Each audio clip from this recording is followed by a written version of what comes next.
আজকে পুরাতন বিমানবন্দরে নতুন রাস্তায় বৈশাখী পরিবহনের একটি বাস রাস্তার ওপর হঠাৎ বিকল হয়ে যায়।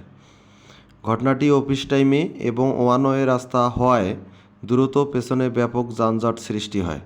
বিষয়টি দায়িত্বপ্রাপ্ত পুলিশ অফিসার আমাদেরকে অবগত করলে আমরা তাৎক্ষণিক রেকার সহ ঘটনাস্থলে উপস্থিত হই।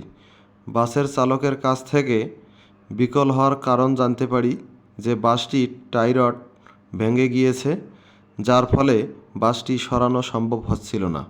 বিষয়টি পর্যবেক্ষণের পর দ্রুত পদক্ষেপ নিয়ে রেকারের সাহায্যে বাসটিকে রাস্তা থেকে সরিয়ে ফেলি।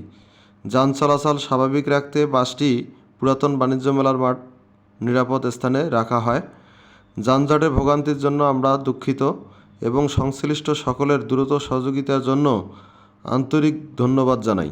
সবাইকে সচেতন থেকে নিরাপদে চলাচল করার অনুরোধ করছি।